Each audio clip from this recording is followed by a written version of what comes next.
वैष्णव जन तो तेन कहिए जे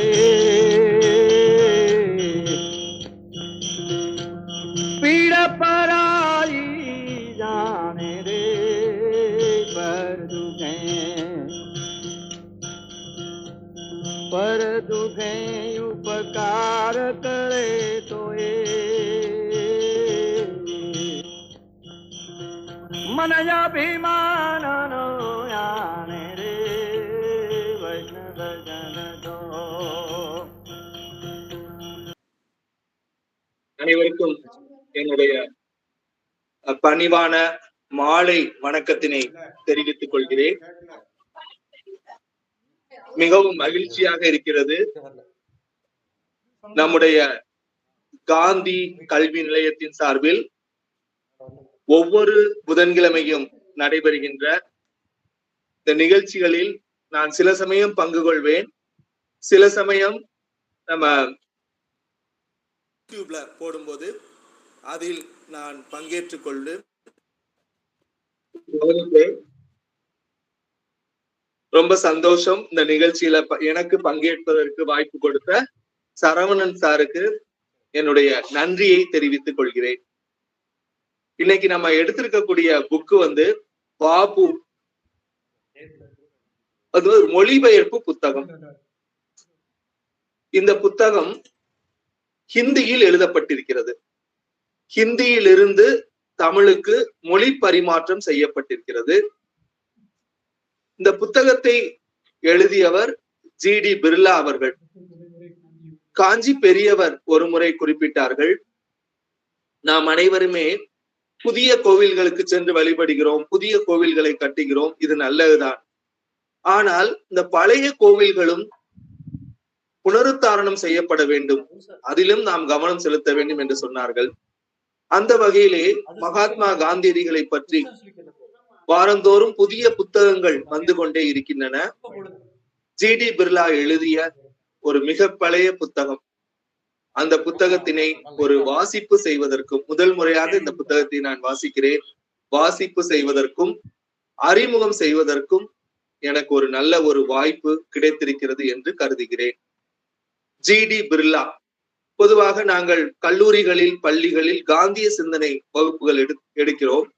அப்ப எந்த ஒரு டாபிக் எங்க பார்த்தாலும் இது நம்ம சிலபஸ்ல எங்க வருது அப்படின்னு சொல்லி பார்த்தே நாங்கள் பழகிவிட்டோம். அதனாலதான் ஆசிரியர்கள் எப்போதும் சொல்லுவாங்க,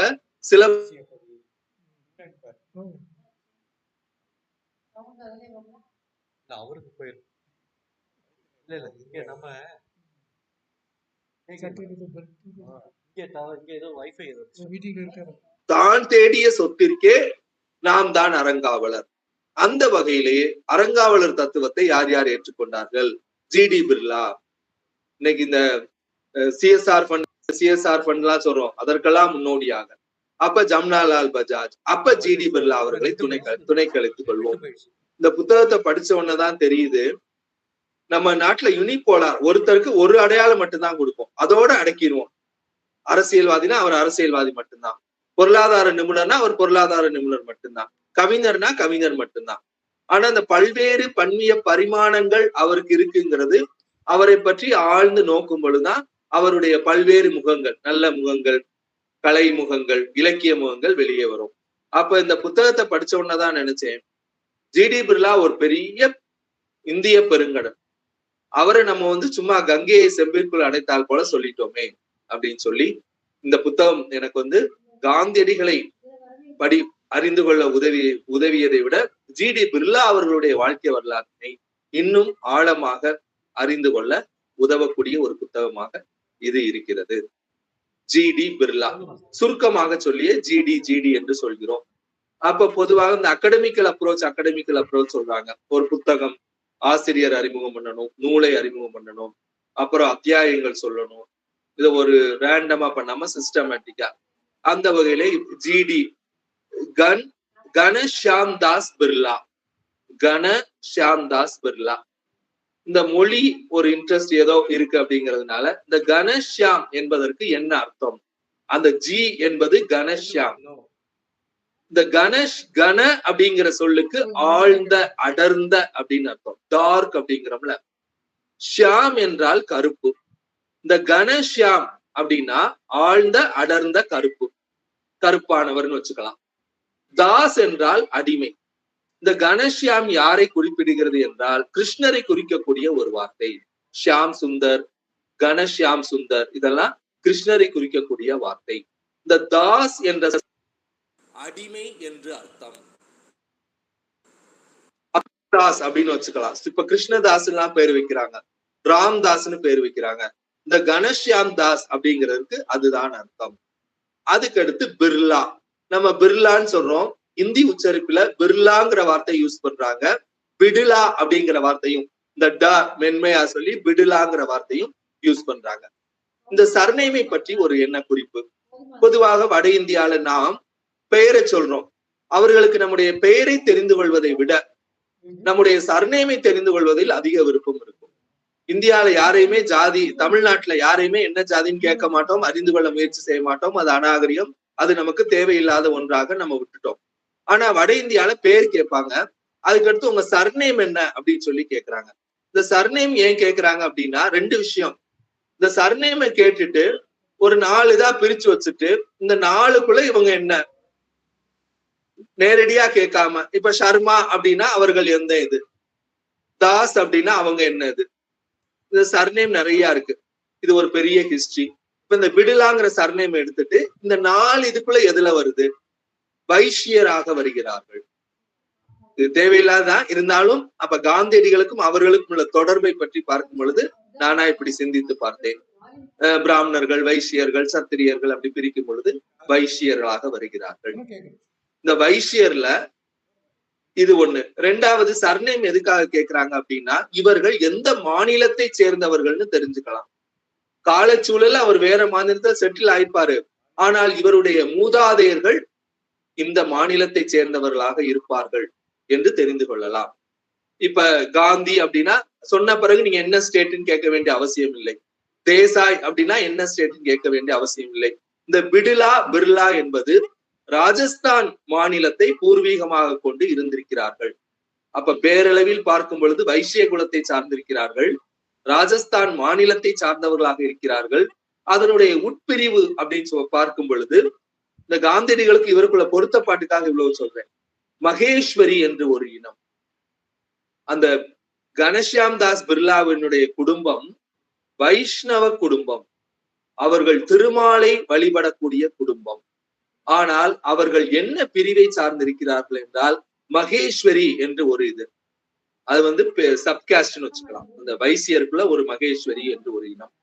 இந்த மகேஸ்வரிங்கிற பேர் ஏன் வந்துச்சு அப்படின்னா மகேஸ்வரன், சிவனை வழிபடக்கூடியவர்கள் எல்லோரும் தங்களுக்குள் ஒன்று கூடி மகேஸ்வரி என்ற ஒரு இனத்தை உருவாக்கி கொண்டார்கள். இன்னைக்கு சாதாரண விஷயமாக இருக்கலாம், திருமாலை வழிபடுவதும் சிவனை வழிபடுவதும். ஆனால் ஒரு காலகட்டத்தில் திருமாலை வழிபடுபவர்கள் சிவனை வணங்க மாட்டார்கள். இந்த இந்து முஸ்லிம் ஒற்றுமை பின்னாடி வந்துச்சு.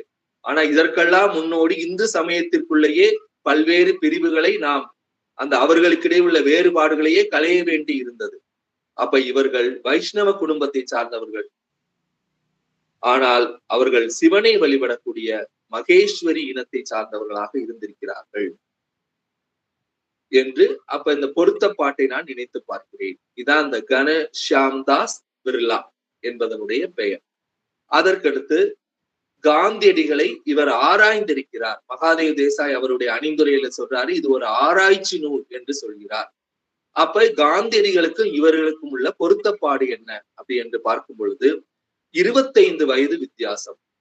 பொதுவாக ஒரு தலைமுறை என்பது ஒரு காலத்தில் 30 முதல் 35 ஆண்டுகள் சொன்னாங்க. கரெக்டா சொல்லும் போது 33 ஆண்டு ஒரு தலைமுறை என்று சொன்னார்கள். ஆனா இன்னைக்கு தலைமுறை இடைவெளி மாறிவிட்டது. அண்ணனுக்கும் தம்பிக்குமே ஜெனரேஷன் கேப் வந்துருது. ஏன்னா அவ்வளவு தொழில்நுட்ப வளர்ச்சி, டெக்னாலஜி, உலகமயமாக்கல்னால தலைமுறை இடைவெளியுடைய ஆண்டு குறைந்து கொண்டே இருக்கிறது. அப்ப 25 வயது. அப்ப அவர்களுடைய எண்ணம், சொல், சிந்தனையில சில வேறுபாடுகள் இருக்கலாம்.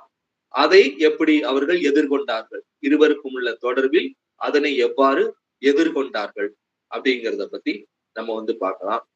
ஜிடி பிர்லா அவர்கள் ஹிந்தி, அவருடைய தாய்மொழி ஹிந்தி, ஹிந்தி மொழியிலே இந்த புத்தகத்தை எழுதியிருக்கிறார். தலைப்பு வந்து பாபு, ஹிந்தியில அது பாபு என்று மட்டும்தான் வைத்திருக்கிறார்கள். அப்புறம் நம்ம தமிழ்ல மொழிபெயர்க்கும் பொழுது இந்த பாபுங்கிற வார்த்தை நம்ம தமிழ் வாசகர்களுக்கு புரிய வேண்டுங்கிறதுக்காக பாபு என்ற நானறிந்த காந்தி என்று நாம் பின்னாடி மொழிபெயர்ப்பிலே அதனை வந்து சேர்த்திருக்கிறோம். இந்த பாபு அப்படிங்கிற சொல்லை பார்த்த உடனேயே எனக்கு ஒரு நினைவிற்கு வந்தது. மகாராஷ்டிராவில இப்ப அவர் வந்து பாண்டிச்சேரியில IAS இருக்காங்க. ஒரு மகாராஷ்டிராவை சார்ந்த குடும்பம் 4 தலைமுறையினை சேர்ந்த பாட்டி, அந்த பையன் எல்லாருமே 4 தலைமுறை சேர்ந்து காந்தி நினைவு அருங்காட்சியகத்திற்கு வந்தார்கள். அந்த 4வது தலைமுறை பையன் சின்ன பையன். அந்த பையன் என்கிட்ட பேசிக்கிட்டு இருக்கும்போது காந்தி காந்தி என்ற வார்த்தையை யூஸ் பண்ணான். அவங்க அம்மா திருத்தினாங்க, காந்தின்னு சொல்லக்கூடாதுன்னாங்க. நான் நினைச்சேன் காந்தின்னு சொல்லாம காந்திஜி சொல்லணும்னு சொல்றாங்களோ அப்படின்னு நினைக்கும் போது அந்த அம்மா சொன்னாங்க பாபு என்றுதான் அவரை சொல்லணும்னு சொல்லி மராட்டியில அந்த பையன்கிட்ட சொன்னாங்க. அப்ப அந்த பாபு என்ற வார்த்தைக்கு அவர்கள் எவ்வாறு முக்கியத்துவம் கொடுக்கிறார்கள் என்பதை அறிந்து கொள்ள முடிந்தது. GD பிர்லா அவர்கள் பாபு என்றே தன்னுடைய நூலுக்கு இந்த புத்தகத்தை அந்த காலத்துல வைத்திருக்கிறார். பாபு என அனைவராலும் அறியப்பட்டவர். இத வந்து பாத்தீங்கன்னா நம்ம ஹிந்தி டிக்ஷனரியில இதனுடைய பெயர் அர்த்தத்தை பார்க்கும் பொழுது பெரியவர்களை குறிக்கும் சொல் அப்படின்னு வச்சிருக்காங்க. அதை விட தந்தை என்ற உறவு, தந்தைக்கும் மகனுக்கும் அல்லது மகளுக்கும் தந்தைக்கும், அந்த மாதிரி அந்த தந்தை என்ற உறவை தான் இது குறிக்கிறது.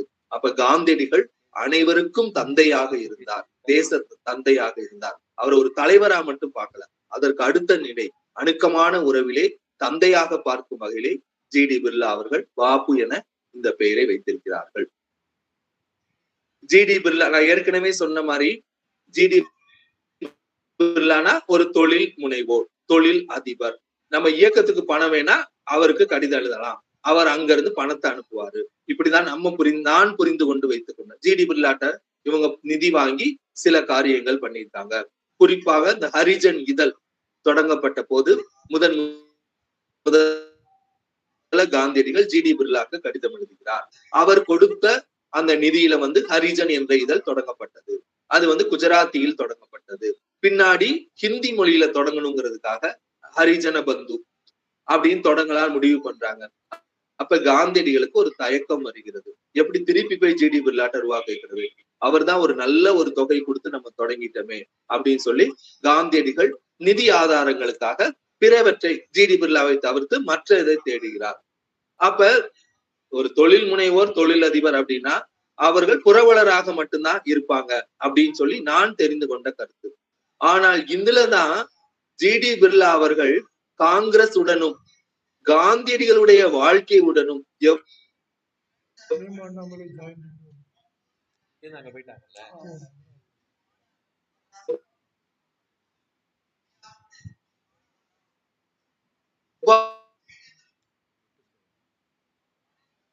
ஊடுருவி இரண்டரை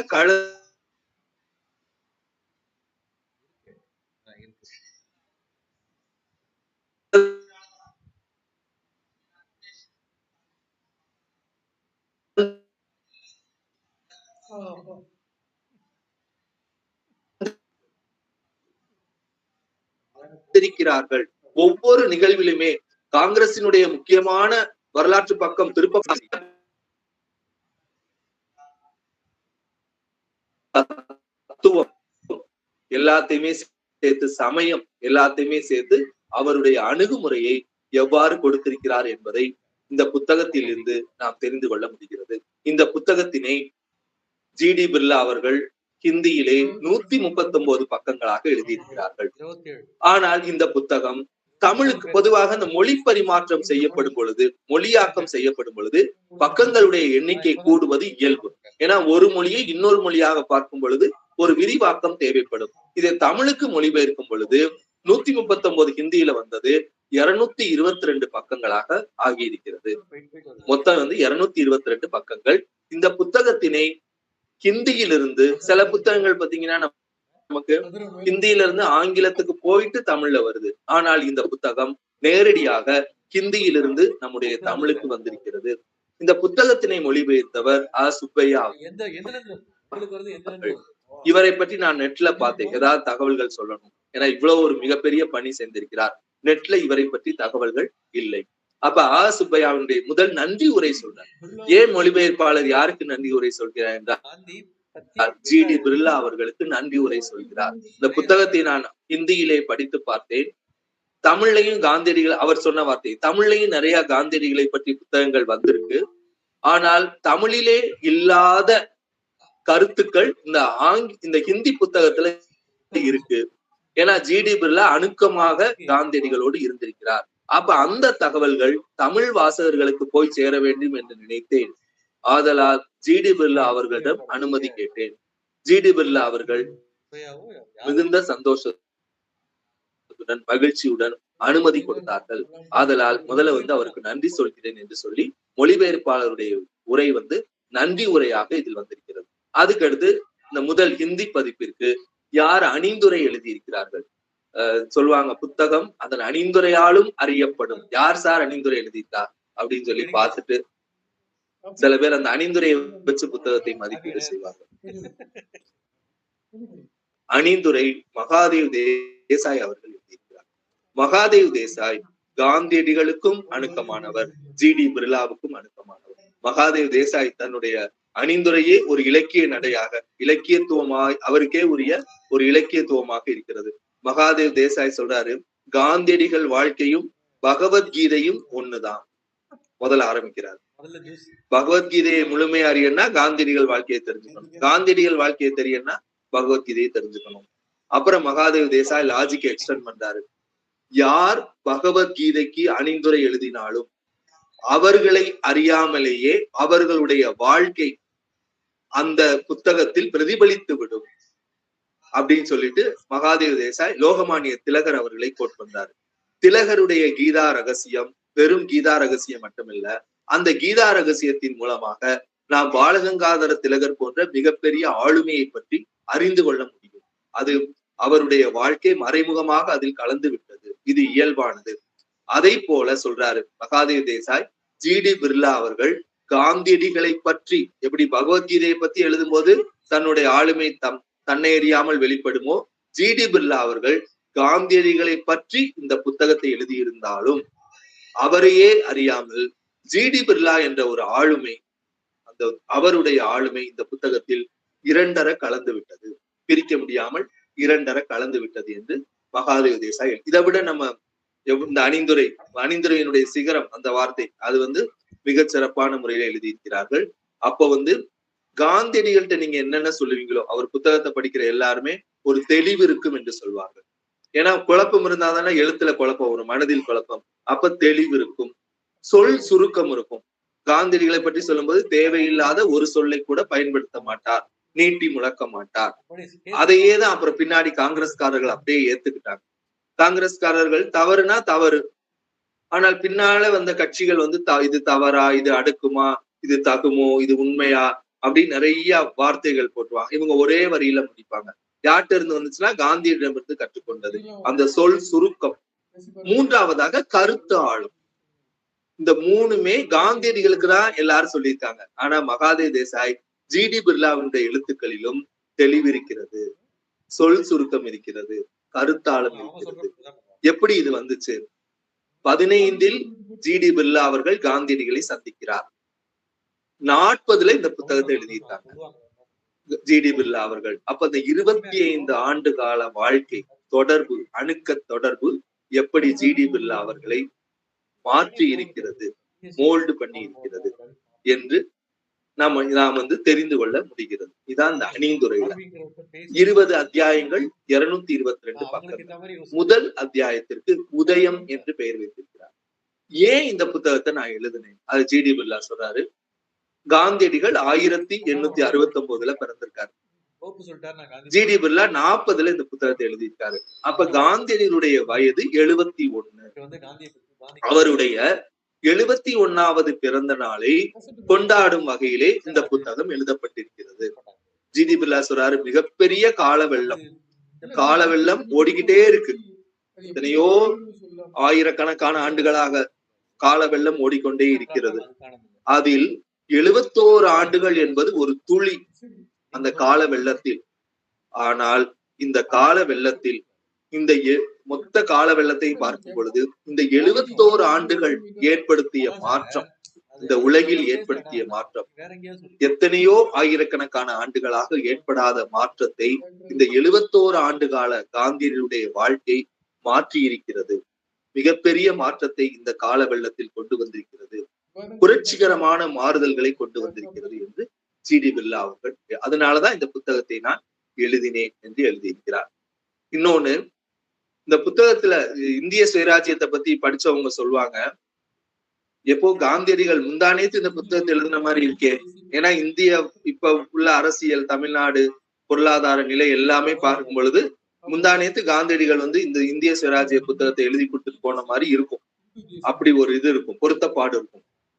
இந்த புத்தகத்துல கூறப்பட்டுள்ள கருத்துக்கள், ஜிடி பிர்லா 1940 கூறிய கருத்துக்கள் பாருங்க, இந்த பகல்காம் தாக்குதலோடு தொடர்புடையதாக இருக்கிறது. அவர் எழுதுறாரு, பார் முழுவதும் போர்க்கருவிகளின் பேய் முழக்கம், பூத்து தலைத்திருந்த நந்தவனத்தை இமைப்பொழுதில் சுட்டு சுடுகாக்கும் நாசகாரி சாதனங்களை கண்டுபிடிக்கும் இந்த விஞ்ஞான சாதனங்கள், தன்னாடு தன்னாட்டு அன்பு என்ற பெயரில் இரத்த வெள்ளம் பெருக்குவது கௌரவம் என்று கருதப்படுகிறது. மிக மிக கொடிய செயல்களை புரிவதன் மூலம் மானிட தர்மத்தை காக்க முடியும் என்று நம்பப்படுகிறது. 1940 ஜிடி பிர்லா எழுதிய வாசகங்கள், 4 சொற்றொடர்கள் இப்ப இந்த பகல்காம் தாக்குதலோடு இதை படிச்சு பார்க்கணும். 2ஆம் பக்கத்துல 2வது பாராள். அதுக்கடுத்து ஜிடி பிர்லா சொல்றாங்க, ஸ்ரீராமரும் கிருஷ்ணரும் மானிடத்தன்மை வாய்ந்தவர்கள், ஆனால் கவிஞர்கள் அவர்களுக்கு தெய்வீக தன்மையை ஏற்றிவிட்டார்கள். கவிஞர்கள் குறையுள்ளவர்கள், அவர்களால் உருவாக்கப்பட்ட கதாபாத்திரங்களும் தெய்வீக தன்மையில் குறைவாகத்தான் இருக்கும். ஒரு கவிஞன் ஒரு தெய்வீக தன்மை உள்ள கதாபாத்திரத்தை படைக்க வேண்டும் என்றால் கவிஞன் தெய்வீக தன்மை உள்ளவனாக இருக்க வேண்டும். அவனுடைய எழுதுகோள் தெய்வீகத்தன்மையாக இருக்க வேண்டும். அவனுடைய மொழி தெய்வீகத்தன்மையாக இருக்க வேண்டும். ஆதலால் தான் இந்த கவிஞர்கள் உருவாக்கிய ராமர் கிருஷ்ணரிலும் நாம் மானிடத்தில் உள்ள குறைகளை காண்கிறோம். ஏனென்றால் அவர்கள் இந்த மானிடராகிய கவிஞரால் உருவாக்கப்பட்டவர்கள் என்று எழுதியிருக்கிறார். அதுக்கடுத்து புத்தரை இவங்க இப்படிதான், அவங்களும் வரலாற்று கதாபாத்திரம், புத்தர் பிறக்கிறார் வரலாற்று நாயகராக, கவிஞர்கள் போய் முயற்சி செய்யறாங்க, அவருக்கு தெய்வீகத்தன்மை கொடுக்கணும்னு சொல்லி முயற்சி செய்யறாங்க. ஆனால் கவிஞர்களின் முயற்சி பலிக்கவில்லை. அதுக்கடுத்து காந்தியடிகளிடம் வருகிறார். காந்தியடிகளை போல ஒரு பெருமையும் கீர்த்தியும் புகழும் உலகில் இதுவரை யாருக்கும் கிடைத்ததில்லை. காந்தியடிகள் ஒரு பெரிய கடல், அவரை முற்றும் உணர முடியாது. ஒரே ஒருத்தர் தான் அவரை முற்றும் உணர்ந்தவராக இருக்கிறார். அவர் யாரு? காந்தியடிகள் தான் அவரை தன்னைத்தானே முற்றும் உணர்ந்தவராக இருக்கிறார் அப்படின்னு சொல்லி ஜிடி பிர்லா எழுதிட்டு மகாதேவ் தேசாய்க்கு ஒரு கிரெடிட் கொடுக்கிறார். ஒருத்தருக்கு ஓரளவு அவரை பத்தி தெரியும், அது யார் அப்படின்னா மகாதேவ் தேசாய் என்று இந்த முதல் அத்தியாயத்தை முடிக்கிறாங்க. அதற்கடுத்து 2வது அத்தியாயம் அறிமுகம், எப்படி காந்தியடிகளோடு அறிமுகம் ஆனேன் என்று சொல்கிறார். காலச்சக்கரத்தை அப்படியே பின்னோக்கி சுழல விடுறார். 1915 காந்தியடிகள் வருகிறார், தென்னாப்பிரிக்காவில் இருந்து வருகிறார். ஜிடி பிர்லா எழுதுறாங்க, தென்னாப்பிரிக்காவில் இருந்து லண்டனுக்கு போய்விட்டு திருப்பி வருகிறார். அப்ப கொல்கத்தாவில் ஒரு வரவேற்பு நாங்கள் கொடுத்தோம். அந்த வரவேற்பில் அப்ப அவர் பொது வாழ்க்கைக்கு வந்துட்டேன்னு எழுதுறாரு ஜிடி பிர்லா. நான் 1915 பொது வாழ்க்கைக்கு வந்து விட்டேன். அப்ப பொது வாழ்க்கையில் உள்ள இளைஞர்களுக்கு 4 விஷயங்கள் என்ன அப்படின்னா, பத்திரிகைகளுக்கு எழுதணும், ஏதாவது ஒரு விஷயத்தை பத்தி பத்திரிகைகளுக்கு எழுதணும். அது வாசகர் கடிதமாகவும் இருக்கலாம், கட்டுரையாகவும் இருக்கலாம். அப்ப அந்த இளைஞன் பொது வாழ்க்கைக்கு வந்து விட்டான் என்று அர்த்தம். 2வது அவன் சொற்பொழிவாற்றணும். 3வது தலைவர்கள் வந்தா வரவேற்கணும். 4வது தானும் ஒரு நாள் இவ்வாறு வரவேற்கப்பட வேண்டும், நாமும் ஒரு நாள் தலைவராக வர வேண்டும் என்ற நோக்கத்துடன் செயல்பட வேண்டும். இதுதான் அந்த காலத்தில் பொது வாழ்க்கையில் உள்ள இளைஞனுக்கு இலக்கணம். அப்ப அதனால நானும் போய் வரவேற்றேன் அப்படின்னு சொல்லி, நானும் பொது வாழ்க்கைக்கு வந்துட்டேன் அப்படின்னு சொல்லி தனக்கு ஒரு சான்றிதழ் கொடுக்கிறார். இதோடு இந்த 4 இது இருந்துச்சு. இதோடு இவற்றை அடிஷனலா என்ன இருந்துச்சுன்னா, சமூக சேவைகளில் நான் தொடர்ந்து ஈடுபட்டு வந்தேன். இது இளைஞனுக்கு இலக்கணம். அப்ப நகைச்சுவை உணர்வு இருக்கு. தலைவருக்கு என்ன இலக்கணம்ங்கிறார். பொது வாழ்க்கையில தலைவரா இருக்கணும் அப்படின்னா முதல் இது சந்தா சேகரிக்க வேண்டும். அது கட்சிக்கோ இயக்கத்துக்கோ பத்திரிகைக்கோ சந்தா சேகரிக்க தலைவர். இரண்டாவது நல்ல சொற்பொழிவாற்றணும். இது தலைவர்களுக்குரிய இலக்கணம். அப்ப நான் பொது வாழ்க்கையில நான் தலைவராகல, தொண்டன் என்ற முறையிலே ஒரு வரவேற்பதற்கு நாங்கள் மிகச்சிறந்த முறையிலே காந்தியடிகளுக்கு ஏற்பாடு செய்தோம். ஏன்னா தென்னாப்பிரிக்காவில் இவர் செய்த சாதனைகள், சோதனை மூலமாக நிறைய சோதனை பண்ணி வராரு. அது இந்தியாவில சாதனைகளாக மாறப்போது. இவர் என்னென்ன பண்ணாருங்கிறதுக்கு ஒரு பொது கருத்து இந்தியாவில் உருவாக்கப்பட்டிருக்கிறது. எந்த விதமான மீடியாவும் இல்லாமல் இவர் செய்த, தென்னாப்பிரிக்கால செய்த எல்லா பணிகளை பற்றிய ஒரு பொது கருத்து இந்தியாவில் இவர் வரும்போதே கொஞ்சம் ஓரளவு உருவாக்கப்பட்டு விட்டதால் தான் இந்த சிவிக் ரிசப்ஷன், குடிமக்கள் சார்ந்த ரிசப்ஷன்கள் நிறைய இடத்துல கொடுக்கும் பொழுது ஜிடி பிர்லா அதுல பங்கேற்கிறார். எவ்வளவு தூரம் அந்த பொது கருத்துக்களால் உருவாக்கப்பட்டு அவர் காந்தியை பத்தி இவங்க ஆளுமை வச்சிருக்காங்க. அதனால இளைஞர்களா என்ன பண்ணாங்களா, நடக்கவே முடியல, அவரை வண்டியில் வைத்து நாங்களே இழுத்து கொண்டு வந்தோம். இப்படி நாங்க வரவேற்றோம். அப்ப ஜிடி பிர்லா என்ன சொல்றாரு, கர்ம வீரர் காந்திக்கு ஜே. ஏன்னா இங்க உள்ள தலைவர்களுக்கு ஜே ஜே சொல்லி அப்ப ஜே ஜேன்னு சொல்றாரு. அப்ப பக்கத்துல உள்ள ஒரு கூப்பிட்டு சொல்றாரு, இது காந்திக்கு. இதை விட பிடிச்ச வாசகம் என்ன இருக்கு அப்படின்னா, விழித்தெழ வேண்டும், விழிப்புணர்வு வரணும்.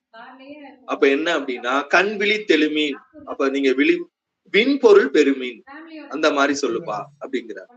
அப்போ உயர்ந்த பொருளை பெற வேண்டும் என்றால் இளைஞர்கள் விழித்தெழ வேண்டும், விழிமீன் எளிமீன் மாதிரி அதை சொல்லுப்பா அப்படின்னு சொல்றாரு. உடனே அந்த கோஷத்தை ஜிடி பிர்லா அவர்கள் முழங்குகிறார்கள்.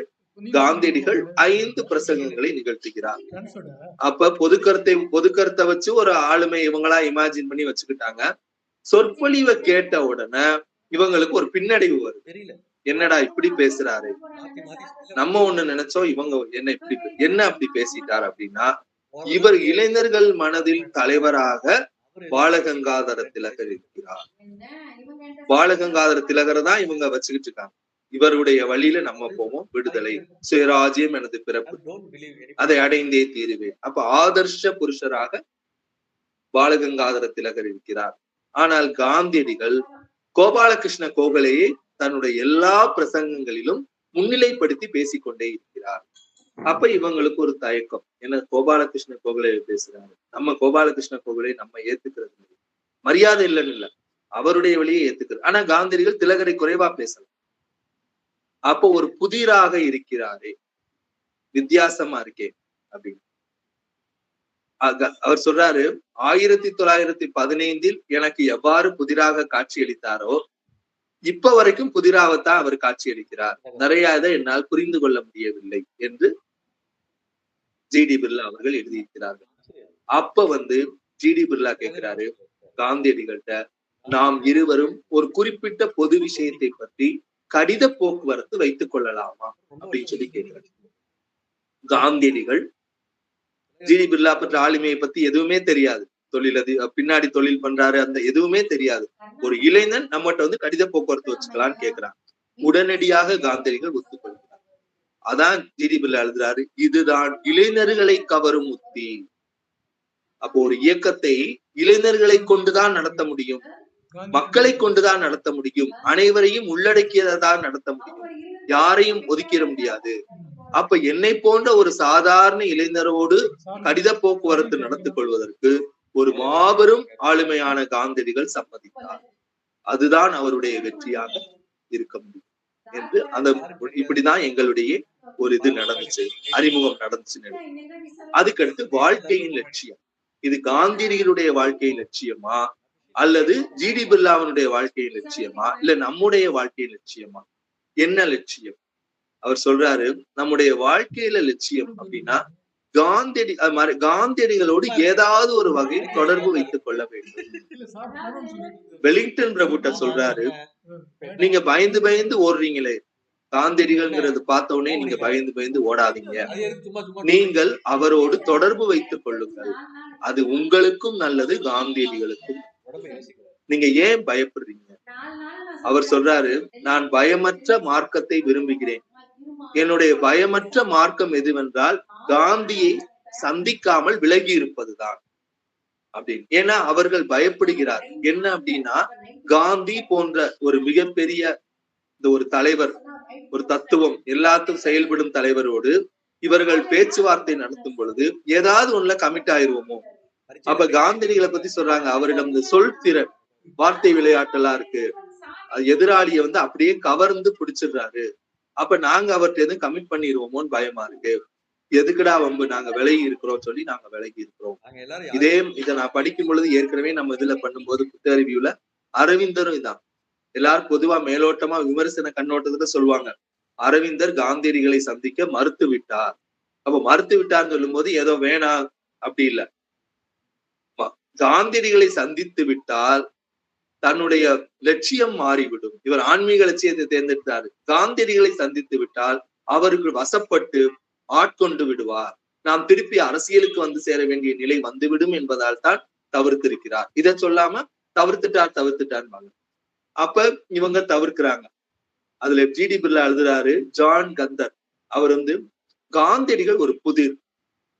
மகாத்மா காந்தியடிகள்கிட்ட யார் யார பார்த்தோம் சொல்லி அமெரிக்க எழுத்தாளர் சொல்லியிருக்காரு அப்படின்னா, இயேசுநாதர் இருக்கிறார், சாணக்கியர் இருக்கிறார், பாபு இவருடைய ஆளுமை, இது மூணு கலந்த கலவைதான் காந்தியடிகள் சொல்லி ஜான் கந்தர் என்பவர் சொல்லி இருக்கிறார். அதே ஜான் கந்தர் சொல்றாரு, ஒரே மனிதர் மகாத்மாவும் இருக்காருப்பா, ராஜநீதி நிபுணராகவும் இருக்காருப்பா, ஆனா அப்படி இருக்க முடியாது, ஏதாவது ஒன்னாதான் இருக்க முடியும். ஆனால் மிகவும் கலந்து கட்டிய ஒரு கலவையாக காந்தியடிகள் இருக்கிறார். இந்த புதிர் நமக்கு புரியாமல் இருக்கிறது, இந்த புதிருக்கான விடையை நாம் காண வேண்டும் என்று ஜான் கந்தர் அவர்கள் சொன்னதை ஜிடி பிர்லா அவர்கள் கோட் பண்ணியிருக்கார். அதற்கடுத்து மூணாவது அத்தியாயமாக ஒவ்வொரு அத்தியாயத்தை பத்தியுமே சொல்றாங்க. அகிம்சை என்பது, இந்த அகிம்சைங்கிறது ஒரு அத்தியாயம்.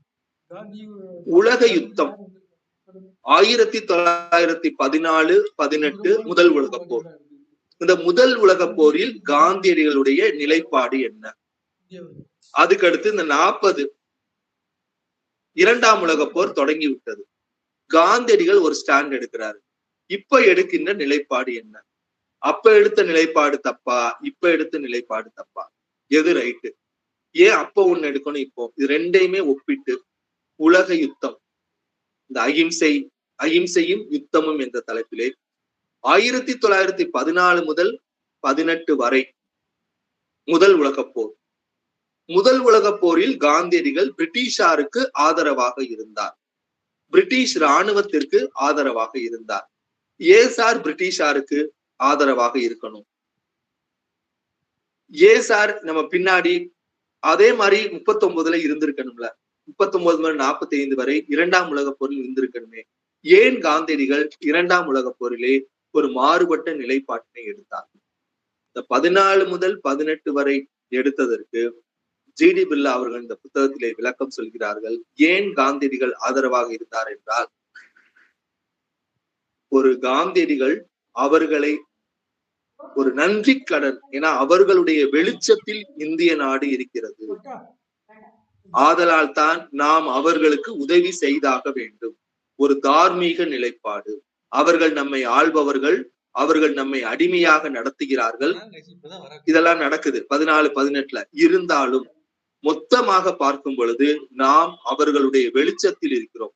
கிராமப்புறங்கள்ல அவங்க நிழல்ல இவங்க இருக்காங்கன்னு. ஆதலால் தான் காந்தியடிகள் இந்த ஒரு நிலைப்பாட்டினை எடுக்க வேண்டிய கட்டாயத்திற்கு தள்ளப்படுகிறார். ஆனால் ஏன் சார் அப்ப 39 என்ன அப்படின்னா, மாகாண காங்கிரஸ்கள் பதவியேற்று கொண்டன. எல்லா இடத்துலயுமே நாம் இந்த 14-18 அவர்களை சார்ந்திருந்த அளவிற்கு இப்ப நம்ம இல்ல. அப்ப நாம் அந்த நன்றி கடனை இப்பொழுது நாம் செலுத்தப்பட வேண்டிய அவசியம் இல்லை. 39 முதல் 45 வரை இரண்டாம் உலக போரிலே எதிரான நிலைப்பாட்டினை நாம் எடுத்ததும் சரிதான். காந்தியடிகளை பொறுத்தவரை சொல்கிறார், என்னுடைய சொல் செயல் எண்ணத்துல நீங்க ஏதாவது ஒரு மாற்றத்தை கண்டுபிடித்தீர்கள் என்றால், காலத்தில் நான் பிந்தி என்ன கூறியிருக்கிறேனோ அதனை ஏற்றுக்கொள்ளுங்கள். உலக பிரகாரமா பார்க்கும் பொழுது மாத்தி மாத்தி பேசுவதாக தெரியும், ஆனா அது இல்ல. மனிதன் என்பவன் வளர்ச்சியை நோக்கியவன். இன்னைக்கு ஒன்று தப்பாக தெரியும், நாளை அது சரியாக தெரியும். நேற்று நான் சொல்லிட்டேனே என்கிறதுக்காக என்னுடைய பிரஸ்டீஜை காப்பாற்றுவதற்காக என்ன மனசாட்சிக்கு விரோதமாக நடந்து கொள்ளக்கூடாது. அப்ப இந்த ரெண்டையுமே ஒப்பிட்டு 14, 18, 39, 45 என்ன நிலைப்பாடு? இது உலக பிரகாரமான உலக போர். ஆனா அதுக்குள்ள எவ்வளவு தத்துவங்கள், எவ்வளவு அகிம்சை கருத்துக்கள் இருக்கு, அவருடைய மன போராட்டம் என்ன, மன எழுச்சி என்ன அப்படிங்கிறத பத்தி ரொம்ப தத்துவ ரீதியாக, உளவியல் ரீதியாக இந்த ரெண்டு இதையுமே ஒப்பிட்டு ஜிடி பிர்லா அவர்கள் எழுதியிருக்கிறார்கள். அதற்கடுத்து பாருங்க, உபவாசம் என்று ஒரு தலைப்பு. இந்த உபவாசம் என்பது காந்தியடிகள் இந்த ஒவ்வொரு நிகழ்வுலையுமே பாத்தீங்கன்னா சத்திய சோதனையை எடுத்துட்டு அதை தத்துவ ரீதியாக ஒப்பிட்டு அப்புறம் ஜிடி பிர்லாவுடைய கருத்தை சொல்றார். உபவாசத்தை யாரிடமிருந்து ஏற்றுக்கொண்டார்? புத்லிபாயிடமிருந்து. சதுர் மாச விரதம். அப்ப சதுர் அப்படின்னா 4 என்று அர்த்தம். இந்து சமயத்துல சொல்லுவாங்க சஞ்சரிப்பவனே துறவி. துறவி என்பவர் சஞ்சரித்து கொண்டே இருக்க வேண்டும். பாயும் ஆறே தூயது. ஆறு என்றால் ஓடிக்கொண்டே இருக்க வேண்டும்.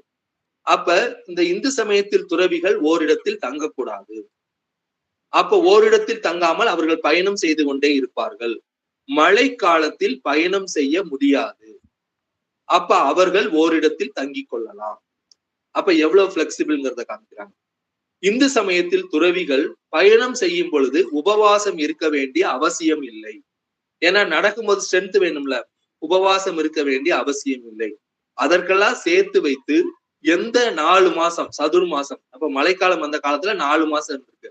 4 மாசம் எந்த இடத்தில் தங்கி இருக்கிறார்களோ அந்த இடத்தில் இவர்கள் உடலை வருத்தி பட்டினி கிடப்பார்கள், உபவாசம் இருப்பார்கள். இந்த விரதத்துக்கு பேர் தான் சதுர் மாச விரதம். இந்த சதுர் மாச விரதம் என்பது துறவிகள் இருப்பது. இப்ப வரைக்கும் துறவிகள் அதை கடைபிடித்துக் கொண்டிருக்கிறார்கள். அப்ப இல்லறத்தாரான புத்திலிபாய் ஏன் சதுர் மாச விரதத்தை மேற்கொள்ள வேண்டும்? துறவிகள் மேற்கொள்ளும் விரதத்தை ஏன் இல்லறத்தார் மேற்கொள்கிறார்?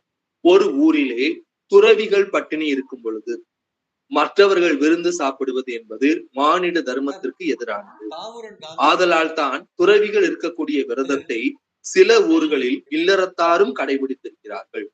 அந்த வகையிலே புத்திலிபாய் இந்த சதுர்மாச விரதத்தை சுவீகரித்துக் கொண்டார், ஏற்றுக்கொண்டார். அதற்கடுத்து சந்திராயன விரதம். சந்திராயன விரதம் என்பது சந்திரனுடைய வளர்ச்சியும் தேய்வையும் அடிப்படையாக கொண்டது. ஏன்னா அப்ப இயற்கையை கவனிக்கணும், பார்க்கணும். அப்ப வளரும் பொழுது அமாவாசை என்று முழு பட்டினி இருப்பார்கள். மறுநாள் ஒரு பிறை தெரியும், ஒரு கவள உணவு சாப்பிடுவார்கள். அப்புறம் முழு நிலவு 15 கவளம், அதற்கடுத்து குறைத்து கொண்டே வருவார்கள். இது சந்திராயன விரதம். இது சந்திரனை கவனிக்கணுங்கிறதுக்காக ஏற்படுது. இந்த விரதத்தை எல்லாம் இருக்கக்கூடிய புத்திலிபாய் மகனாக காந்தியடிகள் இருக்கும் பொழுது அவற்றை நேரடியாக காண்கிறார். உபவாசம். இந்த உபவாசம் என்ற சொல்லுக்கு அருகில் இருத்தல் என்று அர்த்தம். யாரோட அருகில் இருத்தல்? இறைவனோடு அருகில் இருப்பதற்கு ஒரு உபாயம். இந்த உபவாசம் என்ற சொல்லே வட சொல். இது படிக்கும்போது எனக்கு சொல்லுவாங்க எங்க பேராசிரியர், தமிழர்களுக்கு விரதம் கிடையாதுன்னு. ஏன்னா விரதம் என்ற சொல்லே தமிழ் சொல் கிடையாதுப்பா, தமிழர்கள் நல்லா சண்டை போட்டாங்க, நல்லா கொடை கொடுத்தாங்க அப்படின்னு சொல்லுவாங்க. அப்ப இந்த உபவாசம் என்ற சொல் ஆரியர்கள், அவர்கள் அங்கு தர்மத்தினுடைய மத சமயத்தினுடைய ஒரு நெறியாக தொடர்ந்து கடைபிடித்து வந்திருக்கிறார்கள். இது தனிப்பட்ட வாழ்க்கைக்கும் ஆன்மீக வாழ்க்கைக்கும் உதவுவது உபவாசம். காந்தியடிகள் தன் தாயாரிடமிருந்து கற்றுக்கொண்ட இந்த தனிப்பட்ட விரதத்தை சமூகத்திற்கு எவ்வாறு மாற்றினார், அரசியலுக்கு எவ்வாறு மாற்றினார் என்பதை பற்றி மிகச் சிறந்த முறையிலே அவருடைய உபவாசம், அவர் மட்டும் இருந்த உபவாசம் எப்படி இந்த உலகத்தையே அசைத்தது. அப்படியே நீங்க அதை படிக்கும்போது ஒரு சீரியல் பாக்குற மாதிரி இருக்கு. சாகும் வரை உண்ணாவிரதம் என்று காந்தியடிகள் அறிவித்து விட்டார், எழுதுறாரு. ராஜாஜி பதறுகிறார், தேவதாஸ் காந்தி பதறுகிறார். ஜிடி பிர்லா, ராஜாஜி, தேவதாஸ் காந்தி 3 பேரும் உடனடியாக புனே நகருக்கு வந்து சேர்கிறார்கள். ஒவ்வொரு தலைவராக வந்து சேர்கிறார்கள். அனுமதி வாங்கிட்டு, பிரிட்டிஷ் அரசிடம் அனுமதி வாங்கிட்டு சிறைச்சாலைக்குள்ள போய் காந்தியடிகளை பார்ப்பதற்கு அனுமதி வாங்கிட்டாங்க. உட்கார்ந்து இருக்காங்க, ஜெயிலர் ரூம்ல உட்கார்ந்து இருக்காங்க. காந்தியடிகள் வருகிறார். காந்தியடிகள் தங்கி இருந்த இடம் ஒரு தூக்கு தண்டனை எந்த இடத்துல நிறைவேற்றுவார்களோ அதற்கு பக்கத்தில் இருக்கக்கூடிய ஒரு அறை. அப்படிப்பட்ட ஒரு இடத்திலிருந்து காந்தியடிகள் மெல்ல நடந்து வருகிறார். அப்ப அவர்களுக்கிடையே நடைபெற்ற அந்த சந்திப்பு எவ்வளவு உணர்வு பூர்வமா இருக்கும். 9 மாதங்கள் கழித்து ஜிடி பிர்லா எழுதுறாரு, நான் 9 மாதங்கள் கழித்து காந்தியடிகளை சந்திக்கிறேன். அந்த சந்திப்பினுடைய என்ன எப்படிப்பட்ட நிலையில பாக்குறேன்னா, அவர் சாகும் வரை உண்ணாவிரதம் என்று அறிவித்து விட்டார். அதுக்கப்புறம் நான் அவரை பார்க்கிறேன். அந்த உணர்வு பூர்வமான சந்திப்பை ஒரு கவித்துவமாக ஒரு கேமரா வச்சு அப்படியே எடுக்கிற மாதிரி ஒவ்வொரு ஸ்டெப்பையா எழுதி, அதுக்கப்புறம் ஒப்பந்தம் எவ்வாறு ஏற்பட்டது, இங்கேயும் அங்கேயும் அவர்கள் எப்படி நம்ம சாதாரணமா உடன்படிக்கை கையெழுத்தானதுன்னு சொல்லி ஒரே வரியில படிக்கிறோம். என்னென்ன கிரவுண்ட் ஒர்க் பண்றாங்க, யார் யாரெல்லாம் போய் சந்திக்கிறாங்க, பொது கருத்தை உருவாக்குறாங்க, நன்றாக ஒப்பந்தம் உருவாகி வரும் பொழுது திடீரென எப்படி பின்னடைவு ஏற்படுது, அந்த பின்னடைவினால் இவர்கள் சோர்ந்து போகிறார்கள். ஆனா காந்தியடிகள் எந்த விதமான சோர்வும் இல்லை. எல்லாத்துக்கும் என்னடா இவ்வளவு முயற்சி பண்ணோம், கடைசி நேரத்துல இப்படி சொல்லி இப்படி போயிடுச்சு அப்படிங்கிறது எழுதி அது எப்படி ஒவ்வொன்றாக உருவாகி கடைசி அந்த ஒப்பந்தம் எவ்வாறு கையெழுத்திற்கு வந்தது, அதில் தன்னுடைய முழு பங்கினை ஜிடி பிர்லா அவர்கள் ஆக்கியிருக்கிறார்கள். அங்கே போய் தங்கிட்டார். ராத்திரி தூக்கத்துல எழுப்பி கூட்டிட்டு போறாங்க, நைட்ல சில பேரை போய் பார்க்க வேண்டியது இருக்கு. அது எல்லாத்தையுமே அந்த உபவாச ஆராய்ச்சி என்றதிலே மிக சிறப்பாக காந்தியடி அதுல ஜிடி பிர்லா அவர்கள் எழுதியிருக்கிறார்கள். அதற்கடுத்து அகிம்சை தத்துவம் என்று ஒரு தலைப்பு. பொதுவா நம்ம ஒரு ப்ரீ டிட்டர்மின் பண்ணிருக்கோம், இதத்தான் இவர் சொல்வார், நம்ம இந்த கேள்விக்கு இந்த பதில் தான் சொல்வார். ஜிடி பிர்லா ஒண்ணு வச்சிருக்காரு மைண்ட்ல. கேட்கிறாரு காந்தியடிகள்கிட்ட, இவ்வளவு பணிகள் செஞ்சிருக்கீங்கல்ல, எதை நீங்கள் உங்களுடைய பணிகளில் சிகரமாக கருதுகிறீர்கள்? ஜிடி பிர்லாக்கும் காந்தியடிகளுக்கும் நடந்த கான்வர்சேஷன். ஜிடி பிர்லா என்ன நினைக்கிறாருன்னு அடுத்து சொல்றேன். ஆனா காந்தி என்ன சொல்றாரு அப்படின்னா, சிம்பிளா சொல்றாரு, என்னுடைய பணிகள்ல ரொம்ப சிறந்தது நான் என்ன நினைக்கிறேன்னா, ஹரிஜன நலப்பணியை தாழ்த்தப்பட்டோருக்கு செய்யக்கூடிய சேவை. இன்னைக்கு ஹரிஜன பணின்னு சொல்றேன், ஆனா இந்த பொதுவெளியில் இது பயன்படுத்த முடியாத சொல். ஆல் இண்டியா ரேடியோவில் இதை பயன்படுத்தக்கூடாது அப்படி நம்ம வச்சிருக்கோம். அப்ப ஹரிஜன பணி சொல்லிட்டு கதர் பணியை சொல்கிறேன் அப்படின்னு சொல்லி காந்தியடிகள் முடிச்சிட்டாரு.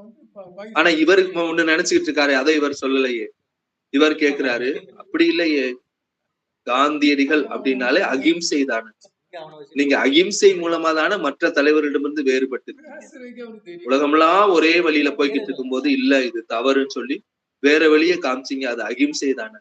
அப்ப அகிம்சை தானே உங்களுடைய பணிகள்ல சிகரமான பணி, நீங்க அதைத்தானே சொல்லி இருக்கணும் அப்படின்னு சொல்லி ஜிடி பிர்லா கேட்கிறாரு. ஆனா காந்தியடிகள் சொல்றாரு, வாஸ்தவம் தான், அகிம்சை தான். ஆனா அந்த அகிம்சை நான் என்ன பணி செய்தாலும், அது ஹரிஜன பணியா இருந்தாலும் சரி, கதர் பணியாக இருந்தாலும் சரி, சமூக ஒற்றுமையா இருந்தாலும் சரி, இந்த அகிம்சை என்பது ஊடுருவி நிற்கிறது. எல்லா இதுலயுமே அந்த அகிம்சைக்கான கொள்கையும் சித்தாந்தமும் இருக்கிறது.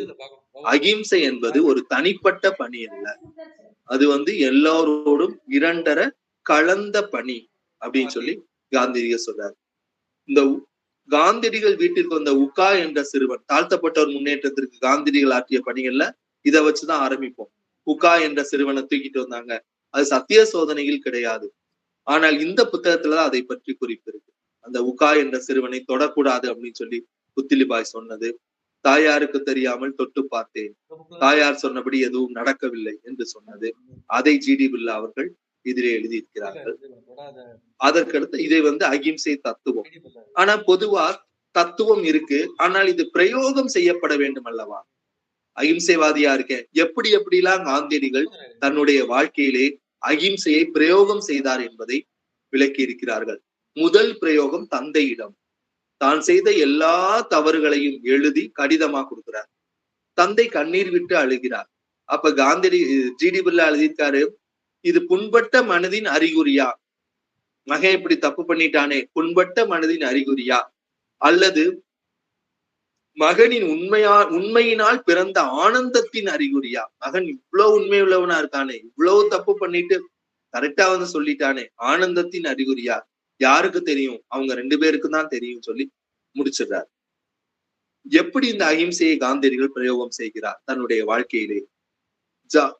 காந்தியடிகள் லண்டனுக்கு போன பிறகு ஜாதி பிரஷ்டம், ஜாதியை விட்டு விலக்கி வைக்கிறார்கள். லண்டனிலிருந்து திரும்பி வந்தவுடன் இவர்கள் அனைவருமே காந்தியடிகளிடம் பொதுவெளியில் இல்லாமல் மறைமுகமாக உறவு வைத்துக் கொள்ள வேண்டும், தொடர்பு வைத்துக் கொள்ள வேண்டும் என்று நினைக்கிறார்கள். பொதுவெளியில் வைத்துக் கொண்டால் தானே ஜாதி பிரச்சனத்தை மீறின மாதிரி ஆகும். ஆனா எல்லாருமே விரும்புறாங்க, எங்க வீட்டுக்கு வாங்க சாப்பிடுங்க, யாருக்கும் தெரியாம எங்க வீட்டுக்கு வாங்க. ஆனா காந்தியடிகள் இந்த அகிம்சை அங்க எப்படி கடைபிடித்தார் என்றால், ரகசியம் என்பது சத்தியத்திற்கு விரோதம் தான் படிச்சிருக்கோம். ஆனால் ரகசியம் என்பது அகிம்சைக்கும் விரோதம். ஒரு விஷயம் ரகசியமா பண்ணாலே இது தப்பு. காந்தியடிகள் இது உடன்பாடு இல்லை. பொதுவாக நடப்பது ரகசியமாக நடந்தால் அதை நான் ஏற்றுக்கொள்ள மாட்டேன்னு சொல்லி அங்க தன்னுடைய அகிம்சையை வெளிப்படுத்துகிறார். மூன்றாவதாக ஜெனரல் ஸ்மட்ஸ். நம்ம ஜெனரல் ஸ்மட்ஸ பத்தி எல்லா இதுலயுமே தவறான கருத்துக்கள் சொல்றாங்க. காலால் மிதித்தார், பூட்ஸ் தடம் பட்டது, காந்தியடிகள் அளவெடுத்து கொண்டார். ஜெனரல் ஸ்மட்ஸ் ஒரு தவறான ஆளுமையாக நம்ம பட்டிமன்றங்களே வலம் வருகிறார். ஜிடி பிர்லா நல்லா கரெக்டா எழுதிட்டார். ஜெனரல் ஸ்மட்ஸுக்கு முதல் சிறை தண்டனையை கொடுத்தவர் தென்னாப்பிரிக்காவிலே. ஆனால் இருவரும் ஒருவரை ஒருவர் எப்படி புரிந்து கொண்டார்கள். அந்த புரிந்தல் விளைவு பின்னாடி காந்தியடிகள் லண்டனுக்கு போகும்போது ஜெனரல் ஸ்மட்ஸ் லண்டன்ல இருக்கார், தென்னாப்பிரிக்கால லண்டன்ல இருக்கார். அப்ப ஜெனரல் ஸ்மட்ஸ் சொல்றாரு, என்னால என்ன உதவி செய்ய முடியுமோ அந்த உதவிகளை எல்லாம் உங்களுக்கு நான் செய்வதற்கு தயாராக இருக்கிறேன். General Smuts statement. யாருக்கு சிறை தண்டனையை பரிசாக கொடுத்தாரோ அந்த காந்தியடிகளுக்கு ஜெனரல் ஸ்மட்ஸ். அப்ப என்ன அப்படின்னா, காந்தியடிகள் ஜெனரல் ஸ்மட்ஸிடம் வைத்திருந்த உறவு அகிம்சையின் அடிப்படையிலான உறவு. ஆதலால் தான் அவரால் அவ்வாறு செய்ய முடிந்தது. அதுக்கடுத்து வெள்ளையர்கள் இவரை தாக்குகிறார். அப்ப வெள்ளையர்கள் ஏன் அந்த ஒரு வெள்ளையர் வந்து தாக்குறார் என்ன அப்படின்னா, இரவுல நடமாட போக கூடாது, தாக்குகிறார். அப்ப காந்தியடிகள் தாக்கப்பட்டார் என்று தெரிந்தவுடன் அந்த வெள்ளை அரசு, தென்னாப்பிரிக்கா வெள்ளை அரசு என்ன சொல்லுது அப்படின்னா, இது குறித்து தகுந்த விளக்கம் கொடுங்கன்னு சொல்லி அந்த தென்னாப்பிரிக்காவை ஆளக்கூடிய பிரதிநிதிகளிடம் கேட்கிறது. அப்ப எல்லாரும் சொல்றாங்க காந்தியடிகள்கிட்ட, நீங்க வந்து நீதிமன்றம் மூலமாக தீர்வு காணுங்கள்.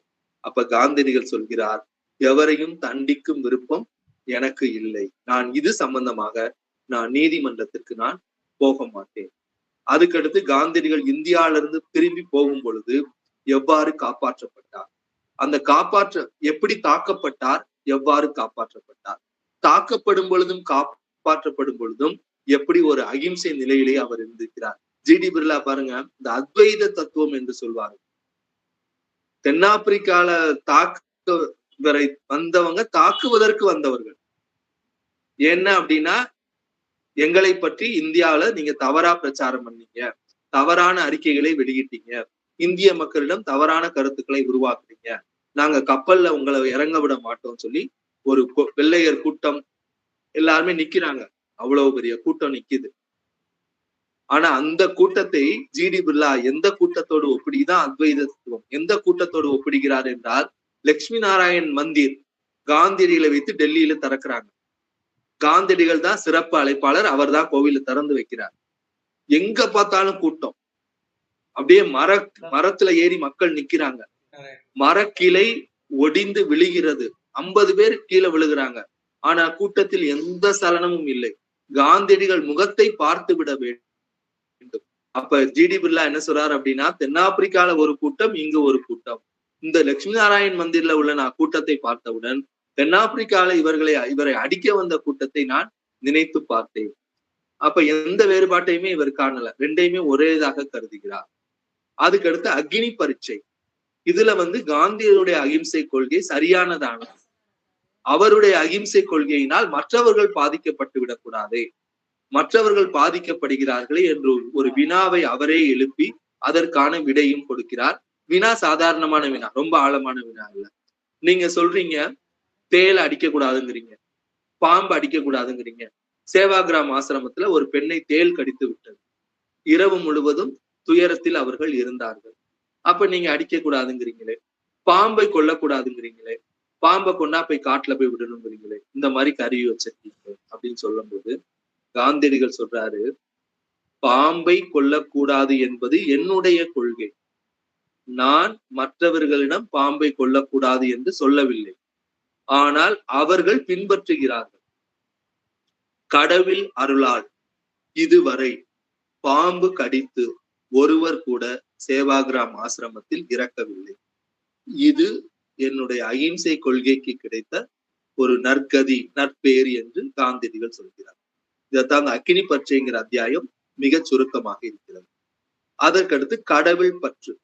காந்தியடிகள் ஒவ்வொரு அந்த இளமை பருவத்துல தவறான நிலைக்கு போகும் பொழுது, ஒரு தவறை செய்யும் பொழுது எவ்வாறு கடவுளால் காப்பாற்றப்பட்டார், எப்படி கடவுளுடைய அந்த கடவுளுடைய இது எப்படி அனுகிரகம் அவருக்கு இருந்தது, அதை கடவுள் பற்று ராமநாமம் எப்படி செவிலித்தாய் ரம்பா கற்றுக் கொடுத்தது. அதுக்கடுத்து எதை காந்தியடிகள் கடவுள் அப்படிங்கிறாருன்னா, எது சத்தியமோ, எதற்கு அழிவில்லையோ, எது என்றும் உள்ளதாக இருக்குமோ அதுதான் கடவுள் அப்படின்னு சொல்லி சொல்றார். அதுக்கடுத்து கடவுள் காப்பாற்றி விட்டார் என்ன அப்படின்னா, ஒரு தவறான மனிதர் ஒரு தவறான செயலை செய்யும் பொழுது காந்தியடிகளுக்கு தெரிய வருகிறது, இது அடுத்த நிலைக்கு போயிருந்தால் இன்னும் விபரீதமாகி இருக்கும், ஆனால் இந்த நிலையில் கடவுள் என்னை காப்பாற்றி விட்டார். அதற்கடுத்து மணிலாலுடைய ஜுரத்திற்கு இந்த அலோபதி மருத்துவர்களை எதிர்த்து கொண்டு இவர் இயற்கை வைத்தியம் செய்யும் பொழுதும் காந்தியடிகள் சொல்றாரு, கடவுள் என் மானத்தை காப்பாற்றி விட்டார். அப்ப கடவுள் பற்றோடு காந்தியடிகள் ரொம்ப ஆழமான வட்டமேஜை மாநாட்டுல முதல் பிரசங்கம் நிகழ்த்தணும். காந்தியடிகள்கிட்ட சொல்றாரு, என்னுடைய என்ன பேச போறீங்க, எவ்வளவு ப்ரிப்பரேஷன் இருக்கும் பேசுவதற்கு, ஆனா எந்த விதமான ப்ரிப்பரேஷனும் இல்லை. காந்தியடிகள் சொல்கிறார், என்னுடைய மூளை காலியாக இருக்கிறது. எந்திரிச்சு பேசுறார், ஆழமான உட்பொருளோடு ஒரு கருத்தினை பேசுகிறார். அப்ப அவர் மனதில் அது எவ்வாறு இலையோடு இருக்கும். ஆனா காந்தியடிகள் அந்த இடத்துல சொல்றாரு, இது கடவுளால் நிகழ்ந்தது, நான் பேசிட்டேன் அப்படிங்கிறது. ஒவ்வொரு இடத்திலுமே காந்தியடிகள் இந்த கடவுள் பற்றோடு எவ்வாறு இருந்து கொண்டார். இந்த கடவுள் பற்று என்பதை நாம் உண்மையின் மீதான பற்று என்றும் வைத்துக் கொள்ளலாம், அதற்கடுத்து சத்தியத்தின் மீதான பற்று என்றும் நாம் வைத்துக் கொள்ளலாம். அது எவ்வாறு, அதுக்கடுத்து ரொம்ப முக்கியமானது ஜிடி பிர்லா சொல்றாரு, பரபரப்பு ஒரு ஹிம்சை. இந்த வார்த்தையை நம்ம எல்லாருமே குறிச்சு வச்சுக்கணும். நாம்லாம் அமைதி பணி தான் செய்யறோம், காந்திய பணி தான் செய்யறோம். ஆனால் இந்த காந்திய பணிகளை நாம் சில சமயங்களில் பரபரப்பா செய்யறோம், பதற்றமாக செய்கிறோம். இந்த ஜிடி பிர்லாவுடைய வாசம் எனக்கு ரொம்ப பிடிச்சிருந்துச்சு. பரபரப்பு என்பதே ஒரு ஹிம்சை, அதை பத்தி எழுதியிருக்கார். அதுக்கடுத்து சத்தியாகிரகம் என்ற ஒரு தலைப்பு. இந்த சத்தியாகிரகம் என்பது ராஜ்ய ஆயுதமாக பயன்படுத்துறாங்க. இன்னொன்னு, இந்த சத்தியாகிரகத்துல ஒரு முக்கியமான கருத்து நம்ம புரிஞ்சுக்கணும். எல்லாரும் என்ன சொல்றோம், நோக்கம் வழிமுறை. நோக்கம் வழிமுறை சிறந்ததா இருந்தா அவர் என்ன சொல்றாரு அப்படின்னா, சிறந்த நோக்கத்தை தான் சிறந்த வழிமுறையை கொண்டு அடைய முடியும். இப்ப மிகப்பெரிய சாம்ராஜ்யத்தை உருவாக்கணுங்கிறது என்னுடைய நோக்கம், நான் அதை அகிம்சை முறையில் உருவாக்க இயலாது. அப்ப நல்ல நோக்கத்தை மட்டும்தான் நல்ல வழிமுறையினால் சென்று அடைய முடியும். உங்களுடைய நோக்கம் தவறானதாக இருக்கும் பொழுது நீங்கள் அகிம்சையை பிரயோகம் செய்து, உங்கள் நோக்கத்தில் சுயநலம் இருக்கும் பொழுது நீங்கள் அகிம்சையை பிரயோகம் செய்கிறீர்கள், அது உங்களுக்கு கிடைக்காது, அந்த லட்சியத்தை நீங்கள் அடைய முடியாது. அப்ப அடைய முடியாதப்ப என்ன சொல்றீங்க அப்படின்னா, அகிம்சை தவறான கொள்கை, அகிம்சை மூலமாக இதை சென்றடைய முடியாது அப்படின்னு சொல்றீங்க. அப்ப நோக்கம் நல்ல நோக்கமாக இருக்க வேண்டும், நல்ல நோக்கத்தை தான் அகிம்சையின் மூலமாக சென்றடைய முடியும்.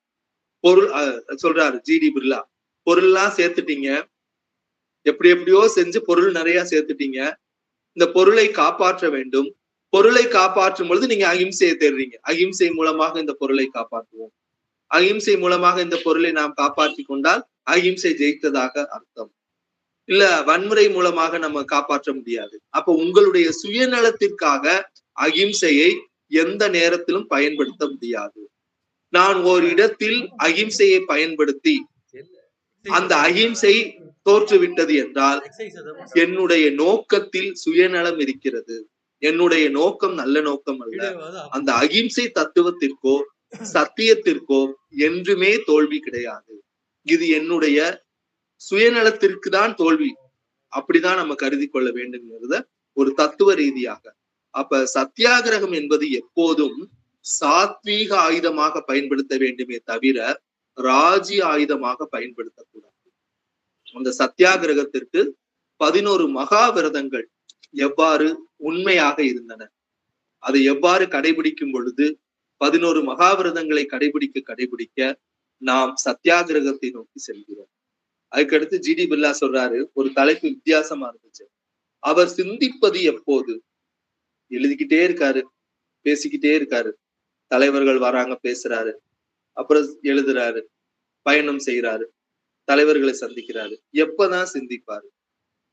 இடைவிடாத வேலை, ஓய்வு, தூக்கம், அவங்களுக்குள்ள ஒரு அணுக்கமான உறவை பாருங்க. ஒரு இடத்துல ஒரு மாநாடு நடந்து கொண்டிருக்கிறது, காந்தியடிகள் தூங்கி கொண்டிருக்கிறார், கண்களை மூடி அசதி தூங்குறாரு. ஜிடி பிர்லா கேட்கிறாரு, தலைவர்கள் எல்லாம் பேசிக்கிட்டு இருக்காங்களே, இதை வந்து கான்வர்சேஷனா பார்க்க வேணாம், காந்தியடிகள்கிட்ட இப்படி கேட்கணும்னா அவர்களுக்கிடையே எப்படி அணுக்கமான உறவு இருந்திருக்கிறது. நான் முடிச்சிருவோம். அப்ப கேக்குறாரு, என்ன நீங்க இப்படி தூங்கிட்டு இருக்கீங்க, மிகப்பெரிய தலைவர்கள் எல்லாம் பேசிக்கிட்டு இருக்காங்களே, நீங்க வந்து தூங்கிட்டு இருக்கீங்களே. காந்தியடிகள் சொல்றாரு, நான் தூக்கத்தினால் ஏதாவது முக்கியமான உரையை தவற விட்டு விட்டேன் என்று நினைக்கிறாயான்னு கேட்கிறார். அப்ப தூங்கும் பொழுது விழிப்புணர்வு, முக்கியமான உரை. ஜிடி பிர்லா எழுதுறாரு, முக்கியமான உரை என்றால் அவர் தூக்கத்திலிருந்து விழித்துக் கொண்டார். அப்ப மகாதேவ் தேசாய் இதை கோட் பண்றாரு.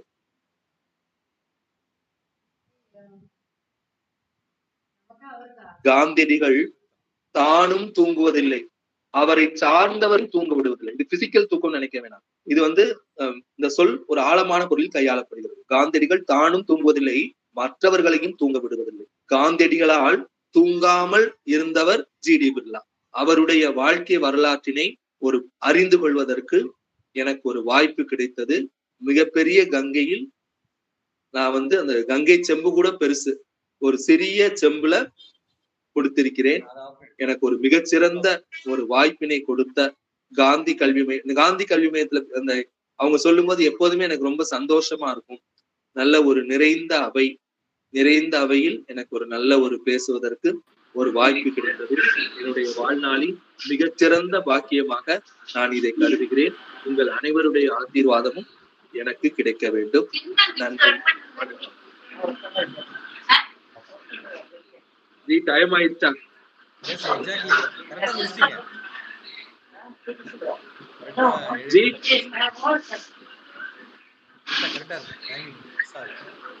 மிஸ்டர் நடராஜன் சார், வணக்கம். வணக்கம் சார். இந்த புஸ்தகத்தை நானும் ரிவ்யூ பண்ணிருக்கேன். சரி சார், சொன்னாங்க சார். ஆனா உங்களை மாதிரி நான் பண்ணல.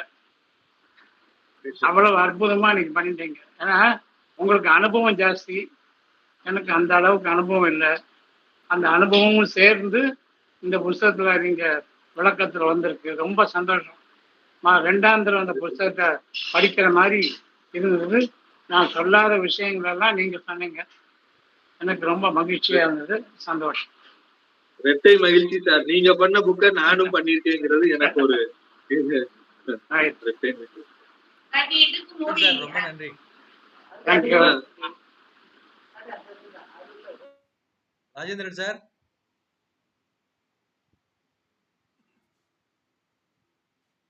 வணக்கம். அது அப்புறம் அவரே சொல்லிட்டாரு. அவருக்கு அது அவர்களே ரொம்ப நீட்டா சொல்லிட்டாரு. இது ஒரே ஒரு என்னன்னா, வள்ளுவர் சொல்லுவாரு, இந்த கற்றது உணர விரித்துரைக்கும்னு சொல்லுவார். இந்த கற்றது உணர விரித்துரை ஆதாரம் வந்து நாரா மலர்னு சொல்லுவார். நீங்க வந்து நாரும் மலர். ஏன்னா அவர் சொன்ன மாதிரி உங்களுக்கு களப்பணி, புத்தக அறிவு, நல்ல பரந்த உளவியல் அறிவு எல்லாம் சேர்ந்து வரும்போது அந்த சிலை சொல்லுதல்னு ஒரு சொல்ல வந்து வள்ளுவர் சொல்லுவார். அந்த சிலை சொல்லுதல்னா கேட்பவர் மனத்துல போய் உட்கார்ற மாதிரி சொல்ற ஒரே வந்து கரெக்டா அந்த ஒரு நிமிடம் கூட பிசகாம நீங்க வந்து முழு நூலையும் என்ன தொட்டு சொல்லணுமோ ரொம்ப அழகா சொன்னீங்க. உணர விரித்து நீங்கள் நாரும் மலர் இந்த குரல் தேசப்பட்டி போட்டுடலாம். அருமையா இருந்தது நடராஜன், அருமையா இருந்ததுங்க. ரொம்ப ரசிச்சு கேட்டேங்க. ரொம்ப நன்றி சார், ரொம்ப நன்றி. சந்திரசேகர் சார், கையை உயர்த்திருக்கீங்க.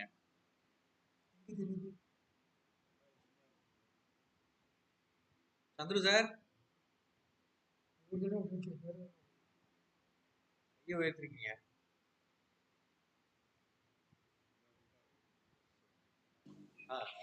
நடராஜன் சார், ரொம்ப ரொம்ப சிறப்பான உரை. நிறைய ஜிடி பிர்லான்னா அவர் ஏதோ ஒரு முதலாளி, காந்தியத்துல ஆர்வம் உள்ளவர் தான். ரொம்ப உள்ளார்ந்து 1915 இருந்தே அவர் இருக்காருங்கிறதெல்லாம் நல்ல ஒரு நமக்கு இன்னைக்கு நல்லா நிறைய விஷயங்கள் தெரிஞ்சிருக்கு. ஜெனரல் ஸ்பாட்ஸை பத்தி பேசும்போது நீங்க சொன்னீங்க ரைட்டு. ஆனால் முதலில் அவர் சவுத் ஆப்பிரிக்காவில் அப்படித்தான் இருந்திருக்கிறார். அதுவும் வரலாறுல பதிவு செய்யப்பட்டிருக்கிறது. லண்டன்ல அவர் சந்திச்சப்போ உங்களுக்கு என்ன சேவை செய்யணுங்கிறதையும் அவர் சொல்லியிருக்காரு.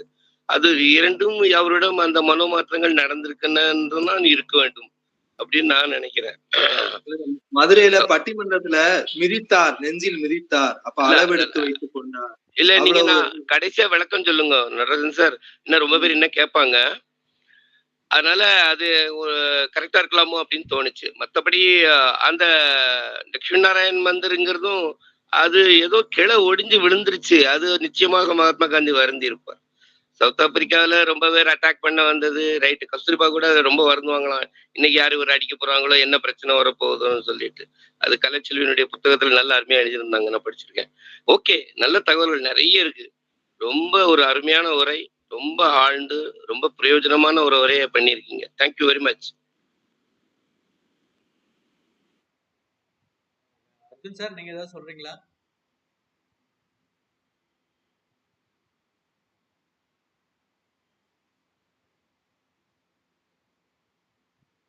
அர்ஜுன் சார் நீங்க ஏதாவது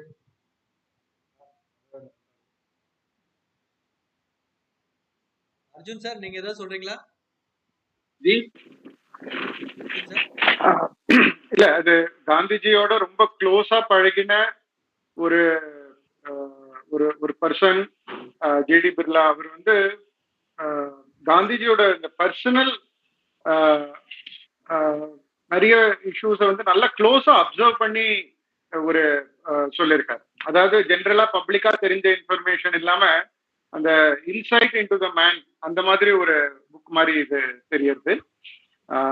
ஜிடி பிர்லா வந்து இப்போ பிட்ஸ் பிலானின்னு நிறைய பேர் கேள்விப்பட்டிருக்கீங்க. பிலானி காலேஜ்ல அங்க இந்த பிலானில இருந்து வந்தவர். அவர் அங்கேருந்து வந்து கல்கத்தாவுக்கு மூவ் பண்ணி பிசினஸ் பண்ணி அப்புறம் நிறைய சொத்து சேர்த்து பட் அந்த காந்திஜியோட அவ்வளோ க்ளோஸா இருந்து அதை அப்சர்வ் பண்ணி எழுதியிருக்காருங்கிறது ரொம்ப நல்லா இருந்தது. அண்ட் ப்ரெசன்டேஷனோட ஃப்ளோ அப்புறம் லாங்குவேஜ் எல்லாம் அப்ராப்ரியேட் டேர்ம்ஸ் அதெல்லாம் ரொம்ப கம்ஃபர்டபுளா இருந்தது. Thank you sir. நன்றி. Thank you so much sir.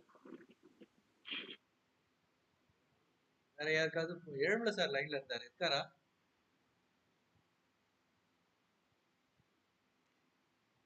Line எடுத்துக்கிறேன். வேற யாருக்காவது கருத்து இருந்தா சொல்லலாம்.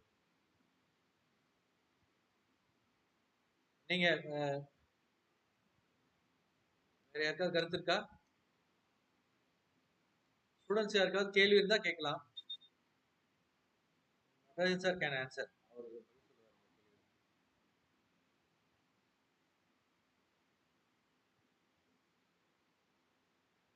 சரி நடராஜன் சார், இப்ப சந்துரு சார் சொன்னார் இல்லையா, அதுக்கு நீங்க ஒரு பதில் சொல்லுங்க. அதாவது சார் வேற ஒண்ணும் இல்ல, இந்த பட்டிமன்றத்துல நம்ம காந்திய அதாவது தவறான கருத்துக்களை அவங்க ஒரு மக்களை கவரணுங்கிறதுக்காக நிறைய பேசிடுறாங்க. இப்ப ஜெனரல்ஸ் காந்தியடிகள் சிறைச்சாலையில் ஒரு காலனி செய்தார், ஜெனரல் ஸ்மித்ஸ்க்கு கொடுத்தார், இது வரலாற்று நிகழ்வு. இதுல இவங்க அந்த சேர்த்துறாங்க. அப்ப ஜெனரல் ஸ்மித்ஸ் கேட்டாரா, என்னுடைய காலோட அளவு உங்களுக்கு எப்படி தெரியும்னு கேட்டார். அப்ப அவங்க என்ன சொல்றாரு அப்படின்னா, காந்தியடிகள் நீங்க ஒரு நாள் என்னுடைய நெஞ்சில மிதிச்சிங்க, சில பேர் முதுகுல மிதிச்சிங்கிறாங்க, அதை நான் அளவெடுத்து வச்சுக்கிட்டேன், அதை வச்சுதான் நான் இது செஞ்சேன் அப்படின்னு சொல்லி இவங்க இடையில சேர்த்துக்கிறாங்க.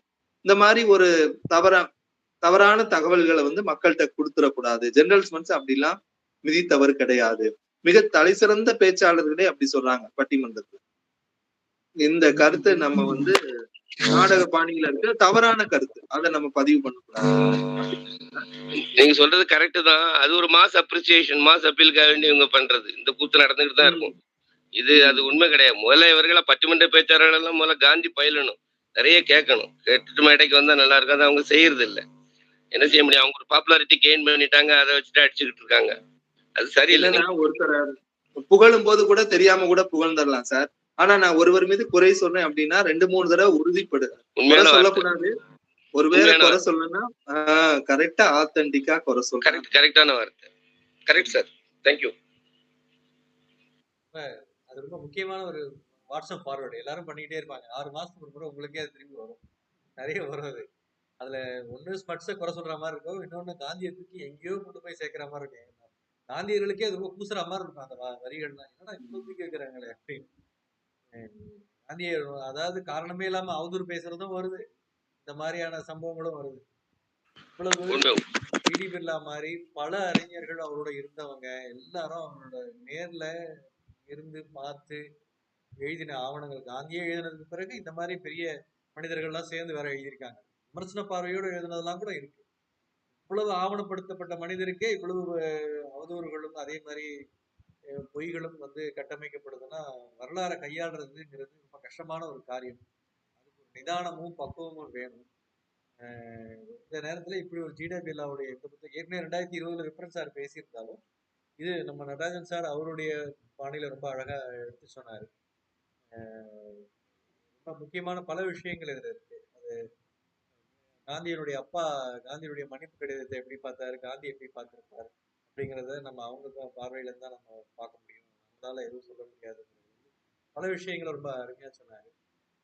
நிகழ்ச்சியில் பங்கேற்ற அனைவருக்கும் காந்தி கண் நிலையத்தின் சார்பாக நன்றிகளை தெரிவித்துக் கொள்கிறேன்.